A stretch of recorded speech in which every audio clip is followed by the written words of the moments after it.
कुरान से अपना ताल्लुक मजबूत करो मेरे भाई। और रमजान का महीना कुरान के नुज़ूल का महीना है, उसी महीने में कुरान उतरा है और रोजे और कुरान के साथ बड़ा गहरा ताल्लुक है। अल्लाह के नबी फरमाते हैं, बुखारी और मुस्लिम की रिवायत है कि क़यामत के दिन अल्लाह के पास रोजा भी चल के आएगा और कुरान भी चल के आएगा। और रोजा कहेगा, आय अल्लाह मनातुहु ताम व शराब फी नहार, आय अल्लाह दिन के 14-15 घंटे तेरा ये बंदा भूखा रहता था, प्यासा रहता था। रोजा कहेगा, अल्लाह मेरी तेरे डर से और मेरी वजह से ये खाना और पानी नहीं खाता था, पीता था, अल्लाह तो इसको माफ कर दे, इसकी मग़फ़िरत कर दे। और कुरान कहेगा, मनातुहु नौम बिल्लैल, अल्लाह दुनिया रात में सोई रहती थी, दुनिया रात में ऐश करती थी, अय अल्लाह तेरा ये बंदा रातों को उठ करके कुरान पढ़ा करता था, तहज्जुद में कुरान पढ़ता था, तिलावत करता था कुरान की। कुरान हमारे लिए सिफारिश करेगा। मेरे भाइयों, इस कुरान से अपना ताल्लुक मजबूत कर लो। अगर चाहते हो कि दिल से गफलत की चादर खत्म हो जाए, दिल से गफलत की लेयर हट जाए और दिल पे गुनाहों के जो धब्बे हैं वो मिट जाएं, तो कुरान से अपना ताल्लुक मजबूत कर लो। इसीलिए आप देखिए कि कुरान में अल्लाह कहता है, फला यतदब्बरूनल कुरआन माला कुलूबिन अक़फ़ालुहा, जो लोग कुरान के ऊपर गौर नहीं करते उनके दिलों के ऊपर ताले लग जाते हैं। मोबाइल में आप देखिए, जब मोबाइल में लॉक लग जाता है तो जब तक आप पासवर्ड नहीं डालेंगे लॉक नहीं खुलेगा, पैटर्न लॉक नहीं डालेंगे मोबाइल का लॉक नहीं खुलेगा।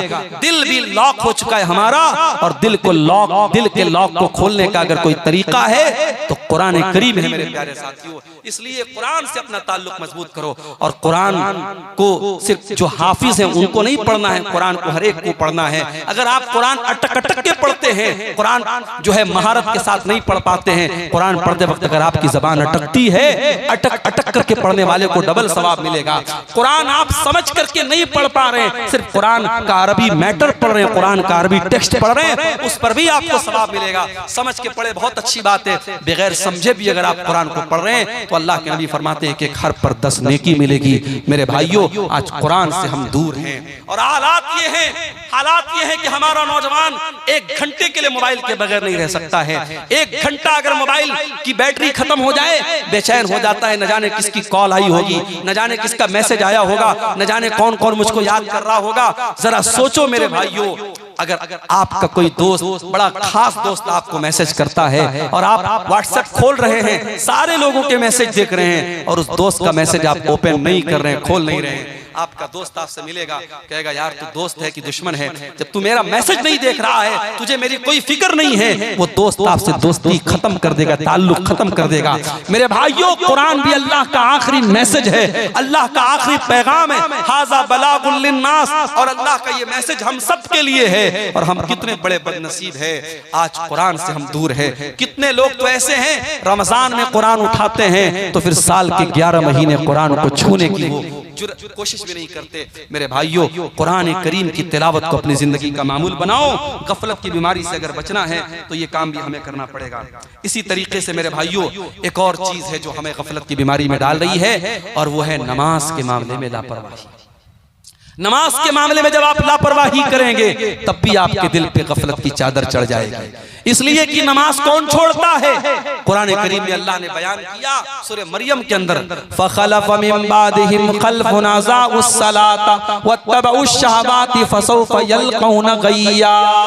नमाज को तो वही लोग छोड़ा करते हैं जो ख्वाहिशात के पैरोकार होते हैं, जो शहवतों की पैरवी करते हैं, जो अल्लाह के फरमा बरदार नहीं होते बल्कि अपनी शहवतों के फरमा बरदार होते हैं। इसीलिए बाज़ नौजवान जब हमसे पूछते हैं कि मौलाना कोई ऐसा तरीका बताइए कि हम बहुत सारी नफसानी ख्वाहिशात से बचने लगे।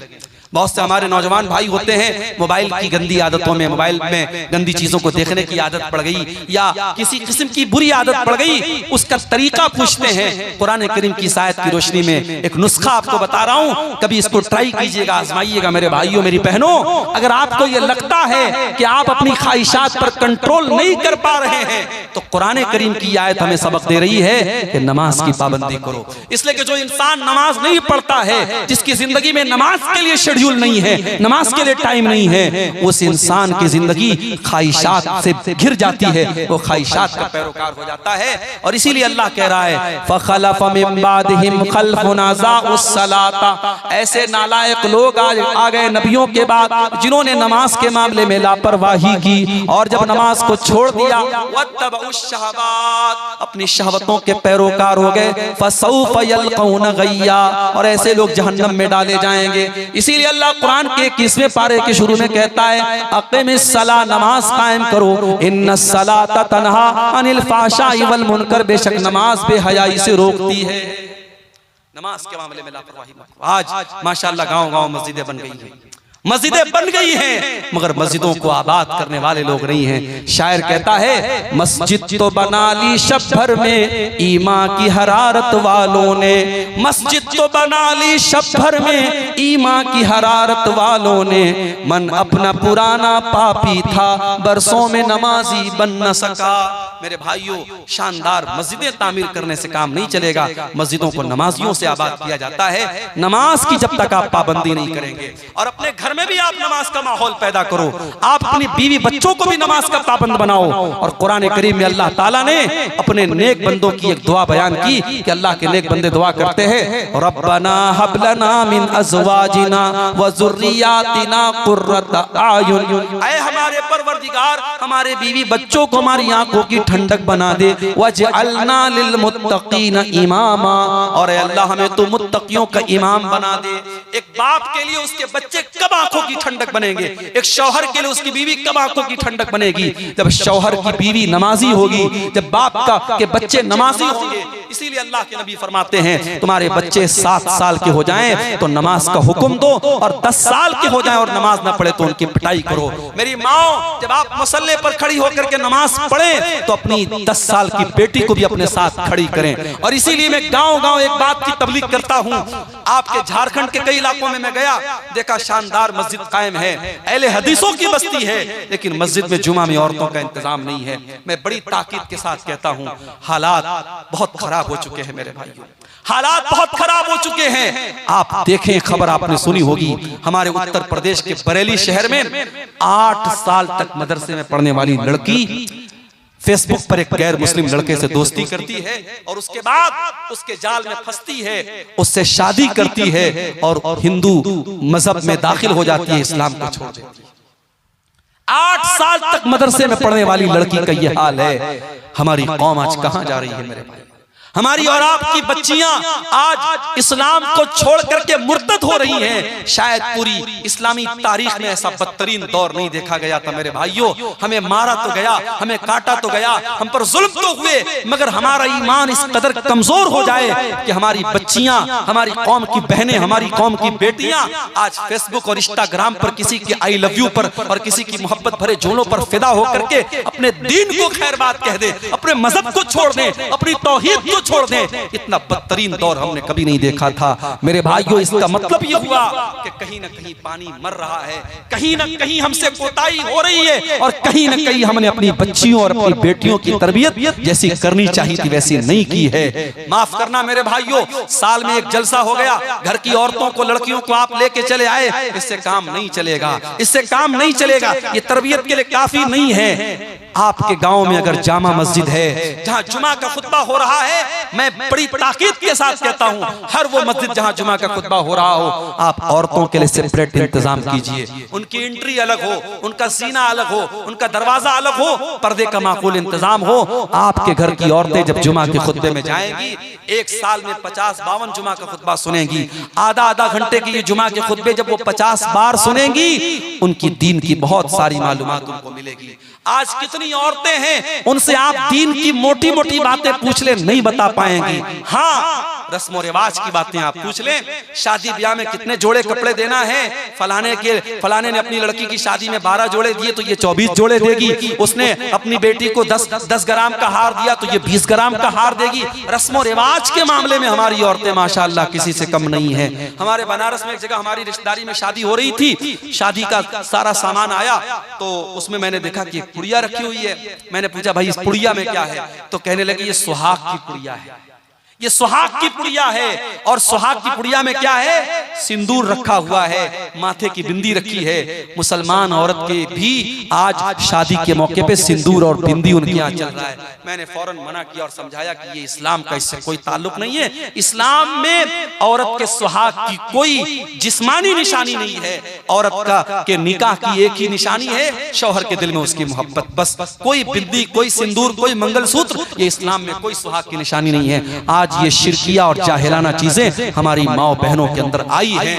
मेरे भाइयों, जब तक आप मेहनत नहीं करेंगे उन औरतों की तबलीग पर और काम नहीं करेंगे अपनी लड़कियों की दीनी तालीम पर, आप हालात को सुधार नहीं सकते हैं। पानी बहुत सर से ऊंचा जा रहा है और हमें अल्लाह के नबी की वो हदीस याद आती है, आपने कयामत के पहले बताया था कि ऐसा दौर आएगा, यबीउद्दीनहु बिअरज़ मिन दुनिया, दुनिया के चंद टकों के बदले में इंसान अपने दीन का सौदा कर लेगा। आज वो हालात हम देख रहे हैं कि चंद टकों के बदले में कितने लोग मुशरिक हो रहे हैं, मुनाफिक हो रहे हैं। कितने लोग दाढ़ी रख करके, कुर्ता पहन करके, टोपी लगा करके आज न्यूज चैनल पर आकर के, टीवी चैनल पर आकर के अल्लाह के बारे में अनाप शनाप बक रहे हैं, इस्लाम के बारे में उल्टी सीधी चीजें बक रहे हैं और शिरकिया नारे अपनी जुबान से निकाल रहे हैं। ये ईमान की कमजोरी का दौर है मेरे भाइयों, ये फितरों का दौर है। अपने बच्चों की तरबियत पर तवज्जो दो, खुद भी नमाज की पाबंदी करो और उनको भी नमाज का पाबंद बनाओ। याद करो इब्राहिम खलीलुल्लाह को, जब अपने लख्त जिगर इस्माइल को और अपनी बीवी हाजरा को जब मक्का में छोड़ के जा रहे थे, और वो मक्का कोई आज का मक्का नहीं था जहाँ इतना बड़ा टावर, क्लॉक टावर मौजूद है और बड़ी बड़ी बिल्डिंगें मौजूद है। वो मक्का ऐसा मक्का था कि बेआब हो गया सरजमीन थी, न पानी का एक कतरा था, न अनाज का एक दाना था। उस मक्का में जब छोड़ के जा रहे थे, इब्राहिम क्या दुआ करते हैं? और रब्बना इन्नी अस्कंतु मिन ज़ुर्रियती बिवादिन गैरि ज़ी ज़रइन इंद बैतिकल मुहर्रम रब्बना लियुक़ीमुस्सलाह। ऐ परवरदिगार, अपने बीवी बच्चे को इस बेआब हो गया सरजमीन में छोड़ के जा रहा हूँ। रब्बना लियुक़ीमुस्सलाह, ऐ अल्लाह तू तौफीक दे इनको ये नमाज कायम करें। इब्राहिम को चिंता है अपने बच्चों के नमाज कायम करने की। मेरे प्यारे भाइयों, आपको क्यों चिंता नहीं है? आपको क्यों फिक्र नहीं है? आप घूमने जाते हैं, बच्चों को लेके जाते हैं, होटल में खाना खाते हैं, बच्चों को लेके खाना खाते हैं, बीवी को लेके खाना खाते हैं। क्या आप ये गवारा करेंगे? क्या आप ये पसंद करेंगे कि आप तो जन्नत में चले जाएं और आपकी बीवी जहन्नम में चली जाए, आपके बच्चे जहन्नम की आग में जलें? मेरे भाइयों, हम कभी ये पसंद न करेंगे। इसीलिए अल्लाह कुरान में बार बार कहता है, कू अनफुसकुम व अहलीकुम नारा, ऐ ईमान वालों, अपने आप को और अपने घर वालों को जहन्नम की आग से बचाओ, जहन्नम की आग से बचाओ। जिस परिवार से आप मोहब्बत करते हैं उसे जहन्नम की आग में जलता हुआ नहीं देख सकते। इसीलिए जब आप रात में तहज्जुद के लिए उठे तो अपनी मोहतरमा को भी उठाएं कि चलो उठो तुम पढ़ो। और मैं अपनी माओ से कहना चाहता हूँ, बहुत सी औरतें होती हैं रात में तहज्जुद पढ़ती हैं लेकिन शौहर को कभी नहीं उठाती हैं। अल्लाह के नबी फरमाते हैं, रहीमल्लाहु रजुलन क़ाम मिनल लैल, अल्लाह ताला की रहमत नाजिल होती है उस इंसान के ऊपर जो रात में उठ करके तहज्जुद पढ़ता है। वो आई कज़म और अपनी बीवी को उठाता है। अगर बीवी इनकार कर देती है, अपनी बीवी के चेहरे पर पानी छिड़क करके उसको उठाता है। और अल्लाह ताला की रहमत नाजिल होती है उस औरत के ऊपर जो रात में उठ करके तहज्जुद पढ़ती है और अपने शौहर को भी उठाती है। मेरी प्यारी माँ और बहनों, ऐसी बीवी बनो जो शौहर के दीन में उसकी मदद करे। शौहर के अंदर कोई गलत आदत है उसको छुड़ाने वाली बनो। इसीलिए जब अल्लाह के रसूल से पूछा गया कि बेहतरीन औरत की निशानी क्या है, आपने तीन चीजें बताई। पहली चीज अल्लती तसुर्रहु इज़ा नज़र, जब शौहर देखे तो खुश हो जाए। दूसरी चीज वो तुतीहु इज़ा अमर, जब शौहर कोई बात कहे तो माने। और तीसरी चीज वला तुखालिफहु फी नफ्सिहा व मालिही बिमा यकरा, शौहर के माल की और अपने इज्जत व आबरू की हिफाजत करे। ये कीमती औरत की निशानी है। तो मेरे भाइयों, नमाज का माहौल अपने घर में पैदा करो, बीवी बच्चों को भी नमाज का पाबंद बनाओ और खुद भी नमाज का पाबंद बनाओ। जब तक हम नमाज की पाबंदी नहीं करेंगे, दिल से गफलत की चादर खत्म होने वाली नहीं है। और आखिरी चीज जो बयान करके मैं बात खत्म करूंगा मेरे भाइयों, गफलत की एक और बहुत बड़ी वजह यह है, जब हम गुनाह पर गुनाह करते चले जाते हैं, जब गुनाह हमारी नजर में हल्के हो जाते हैं और गुनाहों को हम खतरनाक समझना छोड़ देते हैं, तब भी हम गफलत के शिकार हो जाते हैं। याद रखो मेरे भाई, गुनाह गुनाह है, चाहे वो गुनाह छोटा हो चाहे वो गुनाह बड़ा हो। कभी गुनाहों को हकीर मत जानो और अपने आप को गुनाहों से बचाने की कोशिश करो। अल्लाह के नबी फरमाते हैं इय्याकुम व मुहक्करातिज़ ज़ुनूब, ऐसे गुनाहों से बचो जिनको लोग हकीर समझते हैं। छोटे छोटे गुनाह होते हैं लेकिन इकट्ठा होकर के इंसान को हलाक कर देते हैं। इसीलिए अल्लाह के नबी फरमाते हैं जब बंदा कोई गुनाह करता है उसके दिल पर एक काले रंग का धब्बा डाल दिया जाता है। बंदा अगर तौबा कर लेता है, माफी मांग लेता है अल्लाह से, वो धब्बा मिटा दिया जाता है। और अगर बंदा तौबा नहीं करता है, फिर से गुनाह करता है, तो काले धब्बे बढ़ते चले जाते हैं हत्ता तालु क़ल्बहु, यहाँ तक कि उसके दिल पे छा जाते हैं। माफ करना मेरे भाइयों, आज मोबाइल के इस दौर में गुनाह करना आसान हो गया है। आज इस दौर में ज़िना करना आसान है, इस दौर में बेपर्दा होना आसान है, इस दौर में हराम कारोबार करना आसान है, और गुनाहों का आसान होना भी बहुत बड़ी आजमाइश है मेरे भाइयों। जिस दौर में गुनाह आसान हो जाए उस दौर में अपने दामन को गुनाहों से बचाना ये जिहाद से कम नहीं है। इसीलिए अल्लाह के नबी ने फरमाया था बदाल इस्लाम गरीबा, इस्लाम जब शुरू हुआ था तो अजनबी था, व सयऊदु कमा बदा गरीबा, और एक ऐसा दौर फिर से आने वाला है जब इस्लाम पर अमल करने वाले अजनबी बन जाएंगे। इस्लाम पर अमल करना लोहे के चने के चबाने जैसा हो जाएगा। इस्लाम पर अमल करना हाथों में अंगारे लेना जैसा हो जाएगा। एक लड़की बेपर्दा घूमेगी तो गांव वाले कहेंगे, उसकी बहनें कहेंगी, उसके मोहल्ले की औरतें कहेंगी, अरे ये बड़ी पर्देदार बनती है, नकाब में रहती है, पर्दे में रहती है। अगर कोई औरत अपने देवर से पर्दा करे, बनारस में हमारे एक दोस्त ने शादी की, उनकी बीवी शादी करके आई, उसने घर में ज्वाइंट फैमिली रहते थे, उसकी बीवी ने कहा कि मैं अपने देवर और जेठ के सामने नहीं आऊंगी, मैं देवर और जेठ के सामने नहीं आऊंगी, ससुर के सामने आ सकती हूँ, ससुर मेरे महरम है, लेकिन देवर और जेठ गैर महरम है, मैं देवर जेठ के सामने नहीं आऊंगी। घर वालों के लिए बड़ी शॉकिंग बात थी, ये ऐसा कैसे हो सकता है, ऐसा कैसा पर्दा कि देवर के सामने नहीं आएगी, जेठ के सामने नहीं आएगी। लेकिन जब उन्होंने उलमा से पूछा और मसला पूछा तो मसला तो यही है कि साहब देवर जेठ से पर्दा करना है।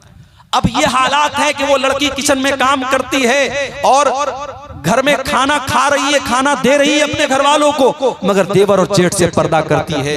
अगर शादी में कहीं जाती है वो औरत, वो लड़की, और चाहे वो अपने रिश्तेदारी की शादी हो, अगर वहां मर्दों का भी आना जाना है औरतों की साइड में, तो वहां वो नकाब में रहती है। औरत को औरत से पर्दा नहीं करना है, लेकिन औरत को मर्दों से तो पर्दा करना है। आज ऐसी औरतों को लोग कहेंगे साहब ये तो बड़ी कट्टर मुसलमान बनती है, ये तो बड़ी पर्देदार मुसलमान बनती है।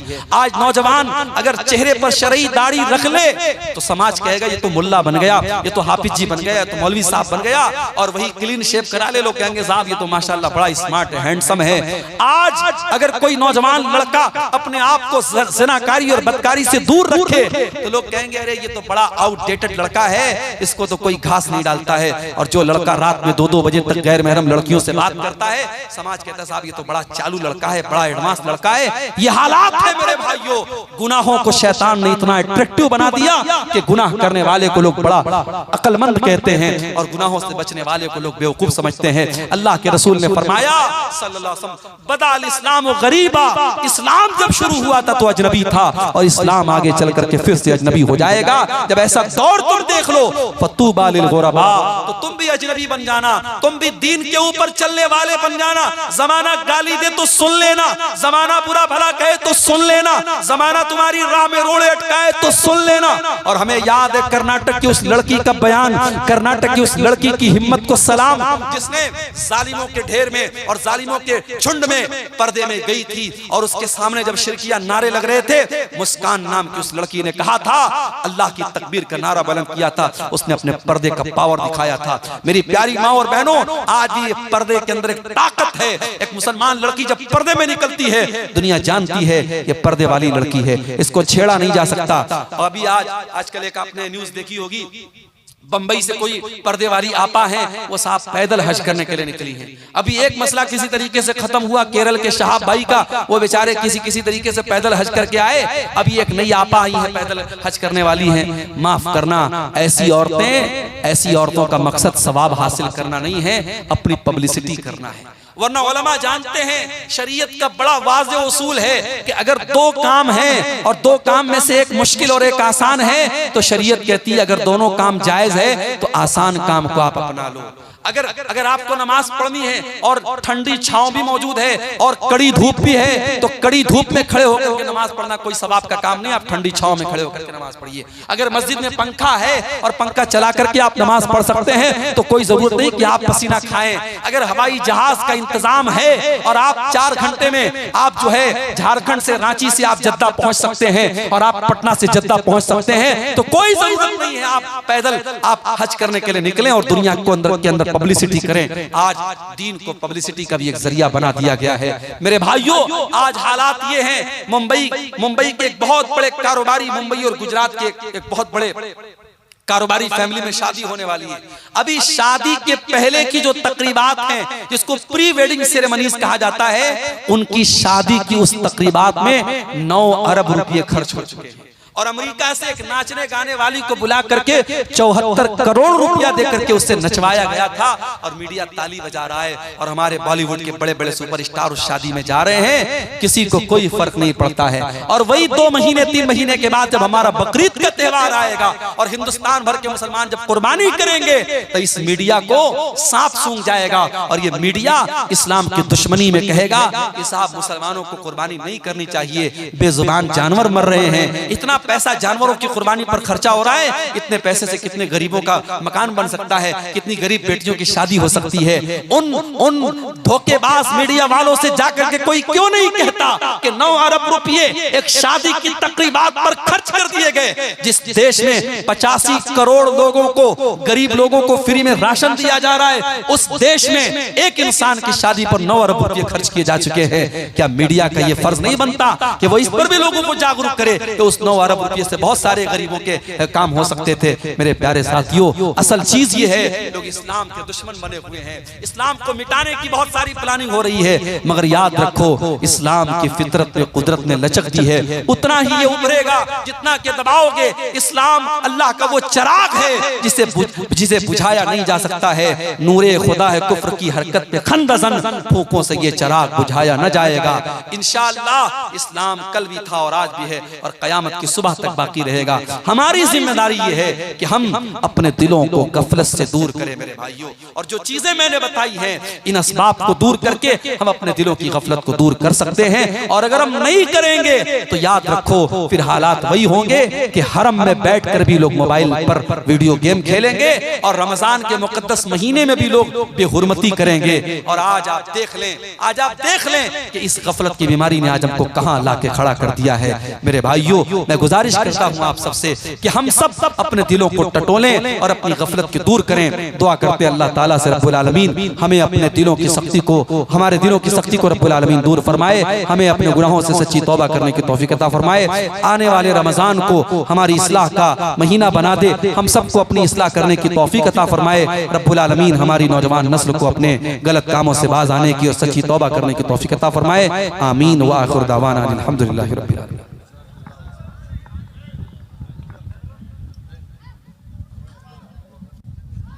अस्सलामु अलैकुम रहमतुल्लाहि व बरकातुहू। हजरात बैठे रहे। जैसा कि आप हजरात को मालूम है कि अभी निकाह होने वाला है, दुल्हा दुल्हन को दुआ दे करके